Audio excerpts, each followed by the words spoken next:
jetlagiga maanduda sellisesse segasima suvilasse, aga siin ma nüüd olen, viisa käes ja Bangladesh ootab avastamist, et ootan põnevusega.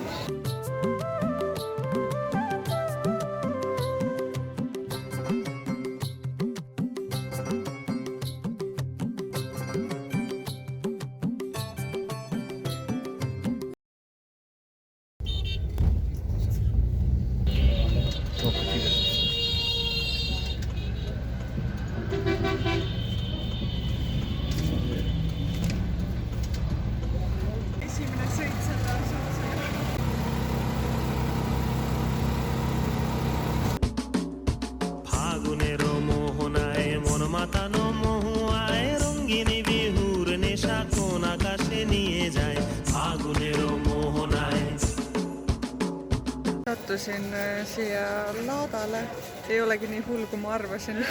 Kartsin, et suren siin ära ülerahvastatusest, aga ma chillan.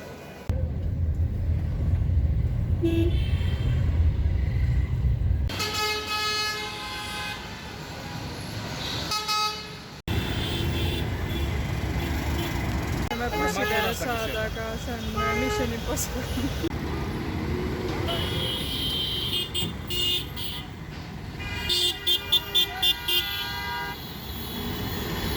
Õnnestunud ikkagi bussi peale saada ja siis üks riksajuht tõi meid siia, aga nüüd lähme mööda raudteerööpaid ja loodame, et jääme ellu siis.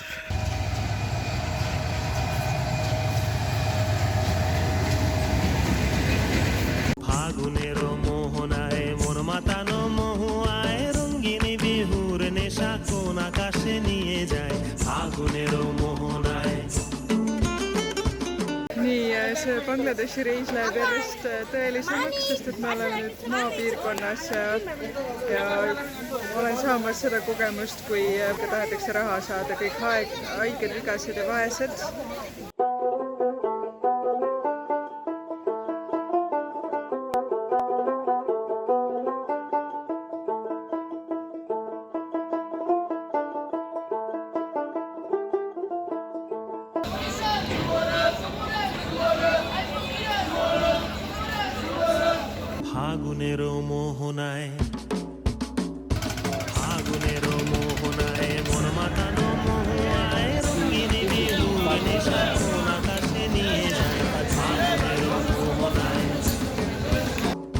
Jõekruiis, let's go!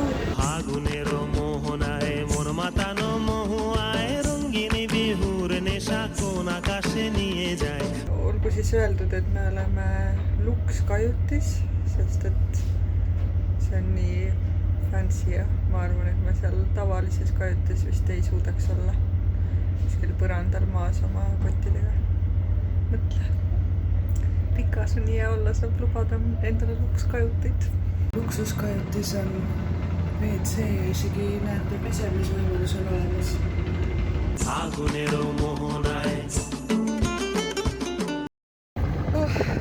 Mul on mask näo ees sellepärast, et nii reostunud on, et midagi pole hingata ja mul hakkab hääl ka ära minema.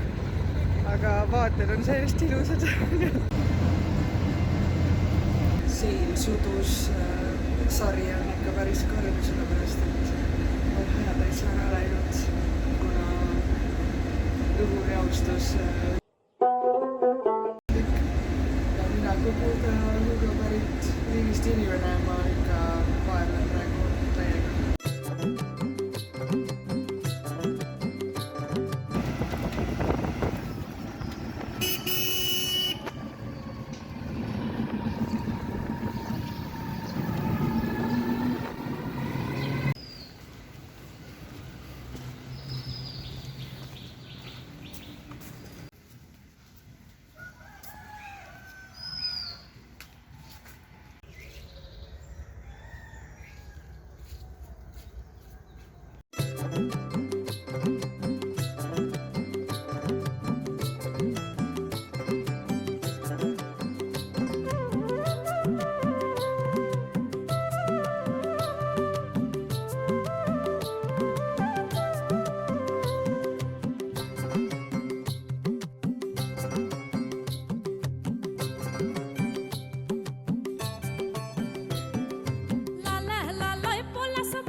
siin külakeses on ikka hoopis teine hingamine, sõna otseses mõttes.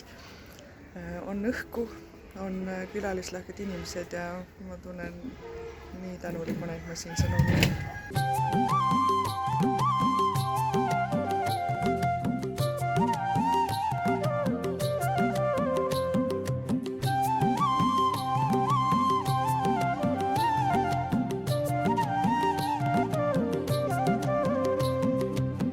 Sõõm värsket kookosmahla. Kookosvett muidugi. Ma vist ei pea hakkama kirjeldama, kuidas see kookosvesi maitseb, sest Marko Rikop tegi seda omal ajal minu eest.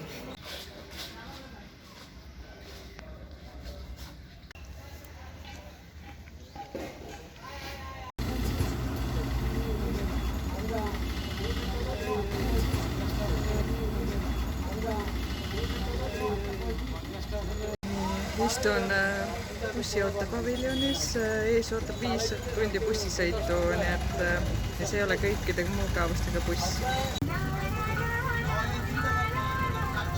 Okei, nüüd oleme bussis, nüüd on 5 kilomeetrit ja siis järgmised uudised.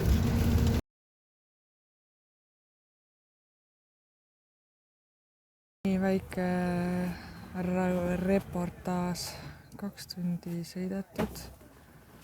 Ma ei tea, kuidas ma nüüd ülejäänud 3 tundi vastu pean, sellepärast et ma olen retsilt unine. Mul läheb süda pahaks selle raputamise peale. Ja see fakt, et lihtsalt õhku ei ole värsket õhku, see on kõige hullem, mis ma juba korraks nutsin siin, siis ma ei osanud midagi muud teha. Sest et tegelikult mul on nii kahju, et mingi riik on lihtsalt nii saastunud, et seal ei ole õhku hingata.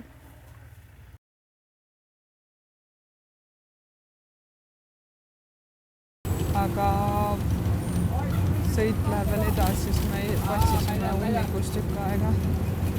Hääle olen jälle ära kaotanud, sest et reostus.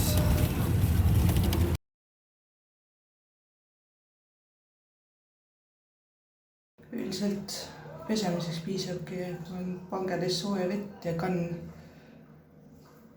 Nii, täna on mul kodupäev siin mu teejuhi tädi korteris. Öösel magasin ülihästi, lõpuks sain midagi ka hingata. Aga ega igatsen juba Eesti õhku, kus saab nagu kopsud rahulikult seda värskust täis hingata ja mõtlen, et muidu mulle Bangladesh meeldib nagu see kultuur, need inimesed, natuke seda segasuma suvilat, näha, kuidas inimesed saavad nii lihtsalt hakkama oma eludega, et neil ei ole vaja mingit, ma ei tea, mis luksust, et võtabki oma 2 kausikest ja peseb need tiigis puhtaks ja seal samas peseb oma pesu ja sealt samas püüab oma kalad ja elab, mis on nagu üllatav võib-olla. Aga lihtsalt see õhureostus ja see, et vesi ei ole nii turvaline ja see kõik lihtsalt tekitab sellise düstoopia tunde, et nagu ongi maailma lõpp on käes ja kõik on hukas. Ja nüüd lihtsalt täna ma püsin siin ja proovin toime tulla kõigi nende emotsioonidega, mis mul on.